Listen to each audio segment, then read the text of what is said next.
Hello दोस्तों, veterans नमस्कार। मैं दीवान सिंह। मैं सबसे पहले बताना चाहूँगा, ये जो मैं वीडियो बना रहा हूँ ये बैंक पेंशनर्स के लिए बिल्कुल नहीं है। हाँ, जानकारी के लिए आपके लिए है, लेकिन आपसे रिलेटेड पेंशन ऑपरेशन से नहीं है। अब मैं आगे चलता हूँ। मैं आपको बताना चाहूँगा, एक हमारे कैप्टन लोकेंद्र सिंह जी हैं, बार बार गवर्नमेंट पर अटैक कर रहे हैं एक टाइम्स ऑफ रेफरेंस के पॉइंट को लेकर के।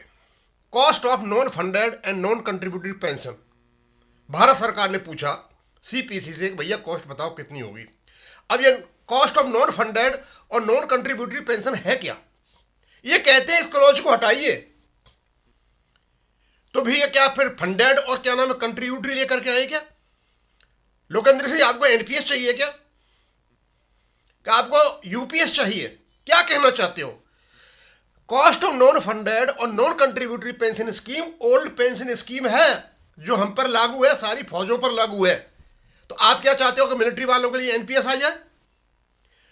यार पढ़ तो लिया करो। मैंने बात की उनसे, तो कहते मेरे बेटे की शादी है, बाद में बात करूंगा। एनीवे, मैं बता देता हूं हमारे सारे एक्स सर्विसमैन को, नॉन फंडेड और नॉन कंट्रीब्यूटरी जो पेंशन है उसकी जो कॉस्ट है ओल्ड पेंशन स्कीम है, जिसे हम ले रहे हैं। भारत सरकार ने ऐसा कुछ भी नहीं किया है।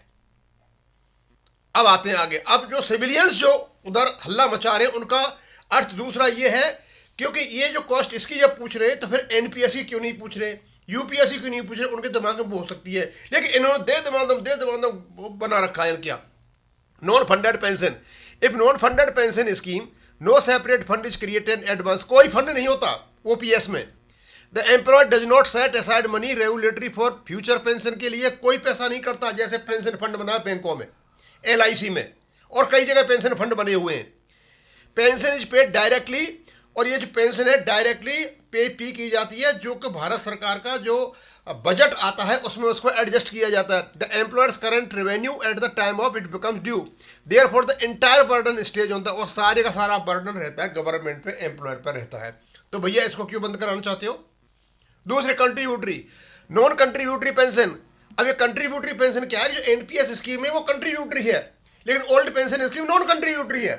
तो कहते हैं non contributory pension, the employ does not contribute anything from salary, the employ pays 100% of the pension amount. Example, government pension for its employ before NPS, old pen scheme is non contributory. ये clear हो गया?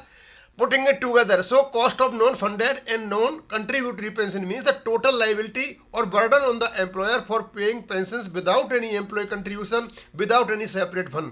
इसलिए भारत सरकार ना तो कोई fund बना करके रखती है और ना कोई कंट्रीब्यूशन करती है, जो हमारी ओल्ड पेंशन स्कीम है।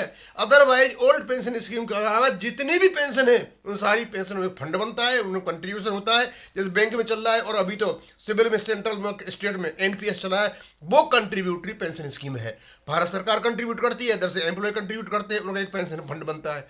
ये जो वीडियो यूट्यूब पर चला हुआ है, ये टोटल भ्रमित करने वाला है और लोगों को मिसलीड करने वाला है। इसमें ध्यान नहीं दे।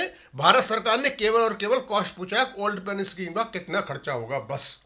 अब हो सकता है जो सिविलियंस हैं, जो एनपीएस में हैं, वो ये चाहते होंगे कि भैया साथ साथ में ओपीएस का भी पूछो, यूपीएस का भी पूछो। वो आशा कर रहे थे कि जब एनपीएस से यूपीएस में जा रहे हैं तो कम से कम उनमें कुछ फेरबदल होगा। कोई फेरबदल नहीं हुआ, केवल और केवल वो ओपीएस की चीज पूछ रहे हैं। लेकिन ये श्रीमान जी ओपीएस पेंशन स्कीम को बिना अर्थ समझे हुए दे दमादम लगे हुए हैं, इसको हटाओ, इसको हटाओ, इसको हटाओ, और एक कन्फ्यूजन पैदा क्रिएट कर रहे हैं। मैं थोड़ा सा ही बनाऊंगा, ज्यादा नहीं बनाऊंगा। थैंक यू, धन्यवाद।